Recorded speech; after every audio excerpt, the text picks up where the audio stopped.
৩৬৫তম দিন। একবার চিন্তা করতে গেলে আমার মনে হচ্ছে কি করে এতগুলো দিন একসাথে কাটিয়ে ফেললাম।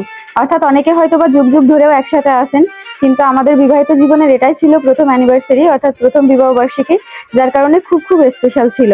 তো আমি চেয়েছিলাম আমার পতিদেবের কাছে যে তোমার কাছ থেকে আমি প্রথম বিবাহ বার্ষিকী উপলক্ষে সে যে গিফটটা দিবে সেটা হবে যেন সমস্ত বৈষ্ণব এবং ভক্তদেরকে আমার গৃহে নিয়ে আসতে পারি এবং তাদের সেবা করতে পারি, বা ভক্ত সঙ্গে আমাদের এই দিনটাকে সুন্দর করে উদযাপন করতে পারি।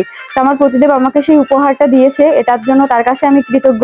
আর যে সকল ভক্তবৃন্দ বা প্রভুরা, এমনকি আমার ভাই বোনেরা যারা তাদের অক্লান্ত পরিশ্রমের মাধ্যমে এই সমস্ত অনুষ্ঠানটাকে সুন্দর করে আপনারা সুসম্পন্ন করেছেন, তাদেরকেও আমি ভালোবাসা জানাই এবং কৃতজ্ঞতা জ্ঞাপন করি। তো প্রথমেই বলি যে বৈষ্ণবেরা যখনই গৃহে আসলো, আমি চেয়েছিলাম দুজনে মিলে তাদেরকে বরণ করে গৃহে প্রবেশ করানো। কারণ আমি ভাগবত ক্লাসে অনেকবার বলেছি, বৈষ্ণব গৃহে আসা এটা হচ্ছে কোটি কোটি জন্মের সৌভাগ্য, আর বৈষ্ণব সেবা দেওয়া সেটাও কিন্তু কোটি কোটি জন্মের হচ্ছে স্বীকৃতি। তাই তারা যখন গৃহে আসে তাদেরকে অবশ্যই অভিবাদন করতে হবে, সুন্দর করে বরণ করে তাদেরকে গৃহে প্রবেশ করাতে হবে। তো আমি চেষ্টা করেছিলাম আমার মতো যতটুকু করার। আর আমার শিক্ষাগুরু আমাকে এতটুকু শিক্ষা দিয়েছে যে কিভাবে কোথায় কতটুকু কি করতে হবে। তো সেই অনুযায়ী যদিও তিনি থাকতে পারেনি, এটা আমার অনেক বড় একটা আফসোস ছিল, কারণ আমি চেয়েছিলাম আমার বাসায় যে বড় করে প্রোগ্রামটা হবে সেখানে তিনি অবশ্যই থাকবেন। কিন্তু তিনি একটা কোর্সের কারণে এখন ঢাকায় নেই, বাইরে আছে, ঢাকার বাইরে, যার কারণে তিনি ছিলেন না। কিন্তু অন্যান্য যে প্রভুরা ছিল তারা আন্তরিকতার সহিত, অর্থাৎ নিজ কন্যা বা সন্তান গুণে সমস্ত আয়োজনটাকে সুন্দর করে পরিচালনা করেছে, যার জন্য আমি তাদের চরণেও কৃতজ্ঞতা জ্ঞাপন করি, এমনকি শতকোটি প্রণাম জানাই। তো আমি মানে রুমটা যে ডেকোরেশন দেখছেন এগুলো কিন্তু আমার ভাই বোনেরা মিলেই করেছে, আপনারা দেখতেই পেয়েছেন। তো ওরাও যে কতটা অক্লান্ত পরিশ্রম করেছে এটা সত্যি আমি অবাক হয়ে গিয়েছি। এছাড়া আমি যাদেরকে ইনভাইট করেছি, যেহেতু অফিসিয়াল ডে ছিল, আমি অনেক ভেবেছিলাম প্রথম দিকে হয়তো বা অনেকে আসতে পারবে না, কিন্তু রাত 12টা বাজলেও অনেকে এসেছে, যারা অফিস থেকে এসে তারপরে বাসায় গিয়ে ফ্রেশ হয়ে তারপরেও আমাকে একবার দেখা করতে হলেও এসেছে। এর জন্য তাদেরকে ধন্যবাদ যে এতটা সময় পার করার পরেও আপনারা যে শুধুমাত্র আমার এই স্পেশাল দিনটাকে আরো স্পেশাল করে দেওয়ার জন্য বা আমাকে সেটা অনুভব করানোর জন্য এসেছেন। তো যাই হোক, বিবাহ এমন একটা সম্পর্ক যেখানে আমরা জানি যে মন থেকে যদি আপনি কাউকে গ্রহণ করেন বা দুজনের মনের যদি মিল হয়, তাহলে সেই বিবাহিত জীবনটা অবশ্যই সুখের হয়। তো এখানে যেহেতু আমাদের বিবাহ বার্ষিকী ছিল, এখানে পুনি এমনকি হচ্ছে দেবহূতি, মাতা দেবহূতির অর্থাৎ কপিল দেবের মাতা পিতার কাহিনীটা বর্ণনা করা হচ্ছিল, যে তারা কিভাবে মানে বিবাহের জন্য ওয়েট করেছিল, এমনকি তাদের বিবাহটা কিভাবে হয়েছিল, তো সেই সবকিছুই বর্ণনা করা হচ্ছিল। তো আমি বারবারই একটা কথা বলতাম যে এমন একজন মানুষকে জীবনে চাই, অর্থাৎ হাজার মানুষ বা হাজার জন, হাজার বন্ধু বান্ধব কাউকে দরকার নেই। নিজের স্বামী যদি থাকে না, সে যদি বন্ধুর মতো থাকে, তাহলে আপনার ব্যক্তিগত জীবনে না আর কাউকে প্রয়োজন হয় না। অর্থাৎ আমাদের সম্পর্কটা মানে আমরা স্বামী স্ত্রীর মতো তো আছি, কিন্তু পাশাপাশি আমাদের সম্পর্কটা পুরোটাই হচ্ছে বন্ধুত্বপূর্ণ। যার কারণে আমাদের যে কোনো কিছু, যে কোনো কাজে বা যে কোনো বিষয়ে আমরা দুজনেই আগে ফ্রেন্ডের মতো মানে আলাপ করি বা আলোচনা করি, তারপরে সেটাকে আমরা স্বামী স্ত্রীর দৃষ্টিতে দেখি। এর কারণে দেখা যায় যে আমাদের ঝামেলা বা খারাপ লাগা এগুলো খুবই কম হয়। আর আপনারা অনেকেই বলেন যে প্রভু অনেক ভালো।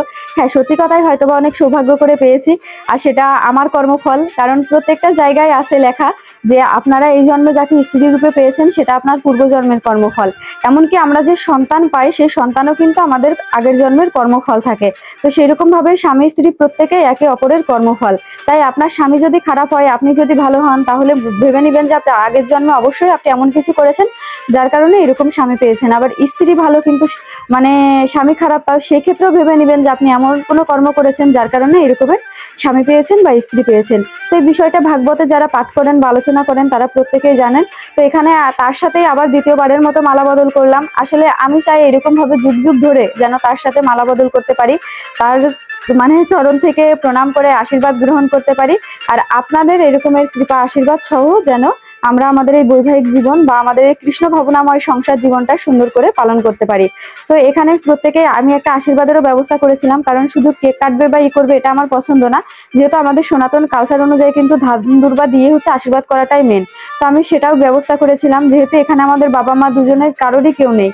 তো সেই অনুযায়ী এখানে মামি ছিল, প্লাস আর জেঠু বড় মা, তারপরে হচ্ছে অনেক মাতাজিরা ছিল, প্রভুরা ছিলেন, যারা প্রত্যেকেই আমাদেরকে আমাদের মা বাবার অভাবটা বুঝতে দেননি। তারা সুন্দর করে সেই আশীর্বাদ দেওয়া থেকে শুরু করে আমাদের প্রত্যেকটা বিষয় তারা কিন্তু হ্যান্ডেল করেছে। এমনকি এই যে মাতাজি গুলোকে দেখছেন, আমি কিন্তু অনেক যখন থেকে ঢাকায় এসেছি তাদের সাথেই থেকেছি। ইভেন তারাই আমার বান্ধবী বলতে পারেন, তারাই আমার মায়ের মতো, তারাই আমার বোনের মতো। প্রত্যেকের সাথে আমার এরকম একটা সম্পর্ক। তাদের অনেক আশা ছিল যে আমার বিয়েতে যাবে, অনেক আনন্দ করবে, অনেক কিছু করবে। তাদের একটা আফসোস রয়ে গিয়েছিল যে আমার বিয়েতে তারা কিছুই করতে পারলো না, অর্থাৎ যেতেই পারেনি। কিন্তু শেষ পর্যন্ত বিবাহ বার্ষিকীতে আমি তাদের সমস্ত মনের ইচ্ছাটা পূরণ করার চেষ্টা করেছি। অর্থাৎ তারা যা যা করতে চেয়েছিল সবকিছু তারা বিবাহ বার্ষিকীতে সম্পন্ন করতে পেরেছে। তো এটা আমার আর কি ভালো লেগেছে যে না, আমি সেই ইচ্ছাটা তাদের পূরণ করতে পেরেছি। আসলে ভিডিওটা একটু বড়, কিন্তু এ কারণেই বড় হবে কারণ এখানে আমার পুরো কাহিনীটাও বড়। ঠিক আছে, সেই 2020 সালে যখন আমাদের প্রথম কথা হলো, তখন থেকে আমরা 2024 সাল পর্যন্ত দুজনে লাইফে সেটেল হওয়া বা দুজনে পড়াশোনা শেষ করা, দুই পরিবারে সেখানে মানে ওয়েট করেছে যেমন, তারপরে চারপাশের মানুষজন প্রত্যেকে আমাদের সম্পর্কটাকে সাপোর্ট করেছে বা আশীর্বাদ প্রদান করেছে। সবচেয়ে বড় কথা, প্রভু যখন পাঠ দিচ্ছিলেন তখন একটা কথা বলছিলেন যে গুরু মহারাজ যাদের নাম দেন, অর্থাৎ দেখা যায় যে আপনার যে নামটা গুরু মহারাজ দীক্ষার সময় দিবেন, আপনার গুরুদেব যে নামটা দিবেন ওই নামটা হচ্ছে গুরু মহারাজ এমন ভাবেই দেন যে আপনার চরিত্রগত মিল থাকে। অর্থাৎ আমাদের যে নামটা দিয়েছেন, যে আমার প্রভু নাম দিয়েছেন অনন্ত শেষ লক্ষণ দাস, আমার নাম দিয়েছে অপূর্বা উর্মিলা দেবী দাসী, অর্থাৎ লক্ষণ এবং উর্মিলার যে সংসার।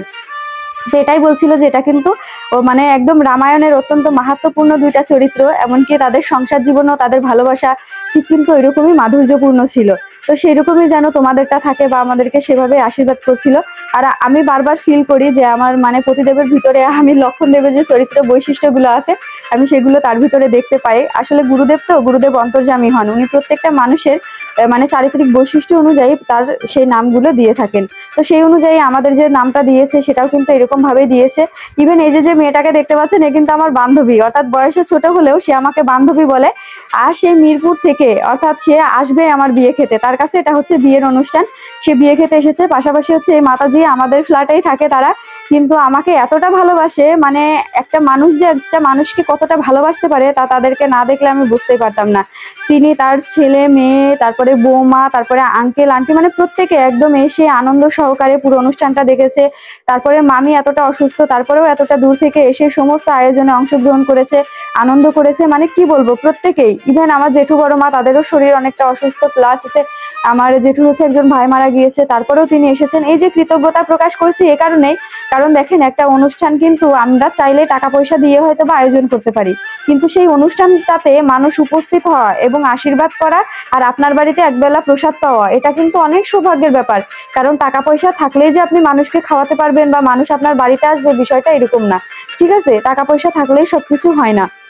ইভেন আমাদের যে বিয়ে পড়িয়েছিল পুরোহিত, অর্থাৎ আমি আপনাদেরকে দেখিয়েছি পূজারী প্রভু, তারপরে মাতাজি এসেছিলেন আমাদের। আমি ওনাকে বারবার বলেছিলাম যে আপনি আমাদের বিয়েতে যেভাবে আশীর্বাদ প্রদান করেছেন আমি চাই আমার মানে বিবাহ বার্ষিকীও অবশ্যই আপনারা আসবেন।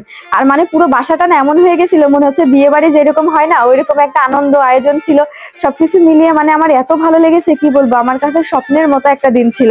হয়তোবা আমি এখানে চাইলে ছোট করে বা অন্যভাবে অন্যরকম ভাবে কিছু আয়োজন করতে পারতাম, বা আমি চাইলে এই টাকা পয়সা বাঁচিয়ে অন্য কিছু করতে পারতাম, কিন্তু এই যে আনন্দ, এই যে ভালোবাসা, এই যে আশীর্বাদ, এটা হয়তো বা পেতাম না। ঠিক আছে, আমার জীবনে এটাই সবচেয়ে বড়, কারণ জীবন না দুই দিনের, কখন কে কোথায় কিভাবে মারা যাব, কবে কার কোন জীবন আছে সেটা আমরা কেউ জানি না। অর্থাৎ জীবনের এক সেকেন্ডও কোনো বিশ্বাস নেই।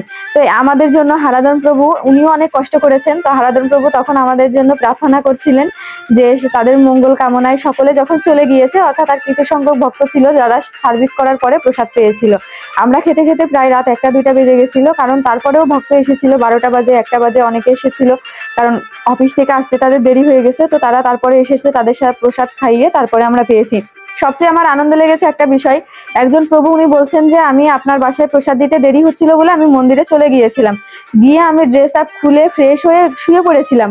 কিন্তু শুয়ে পড়ার পরে আমার মনে হচ্ছে যে কেন আমি মাতাজির বাসা থেকে ফিরে আসলাম, মাতাজির বাসায় প্রসাদ পেলাম না, মাতাজি কষ্ট পাবে। তারপরে তিনি রাত 10:30টায় আবার ড্রেস পরে আবার রেডি হয়ে আবার আমার বাসায় এসেছে, বলে মাতাজি আপনার যে প্রসাদ আছে আমাকে সেটাই দেন। আমার সব প্রসাদ বেঁচে গিয়েছিল, কোনো সমস্যা হয়নি, আর আমি মন্দির থেকে রান্না করিয়ে এনেছিলাম। তো যাই হোক, আমি তখন অবাক হয়ে গেছি যে প্রভুর নাকি ঘুম আসছে না, বলছে আমার ঘুমই আসতেছে না, বারবার শুধু মনে হচ্ছে যে আমি মাতাজি এত করে আমাকে নিমন্ত্রণ করলো আর আমি প্রসাদ না পেয়ে চলে আসলাম। তো সেই কারণে সে আবার এসেছে। তো এটা আমার জীবনে অনেক বড় একটা কৃপা ছিল। আর এই যে দাদাদের দেখাচ্ছি, আমি যে প্রভুদের দেখাচ্ছি, ওনারা আসলে এতটা কষ্ট করেছে, মানে প্রসাদ মন্দির থেকে টেনে নিয়ে আসা, সেগুলো সার্ভিস করা, তারপরে প্লেটে সবাইকে সুন্দর করে পরিবেশন করা, প্রত্যেকটা বিষয় তারা একদম নিজেরা দেখেছে। ইভেন এই যে ভাইটা, আমার গুরু ভাই, সেও অফিস থেকে এসেছে রাত 12টায়, তারপরেও আমার বাসায় এসেছে একবার দেখা করার জন্য। এরপরে আমরা তিনজনে বসে একসাথে প্রসাদ পেলাম, অর্থাৎ ও পেয়েছি মানে পাইনি, আমরাও পেয়েছিলাম না, বসেছিলাম ওর জন্য। তারপরে একসাথে আমরা প্রসাদ পেলাম, আনন্দ করলাম। এটাই ছিল আমার জীবনের অনেক শ্রেষ্ঠতম একটা দিন। যাই হোক, আপনারা কৃপা আশীর্বাদ করবেন আমি যেন এইভাবে বছরের পর বছর আমরা দুজনে একসাথে থাকতে পারি, অর্থাৎ যুগ যুগ ধরে। যাই হোক, ধন্যবাদ সবাইকে এতক্ষণ ভিডিওটা দেখার জন্য। হরে কৃষ্ণ।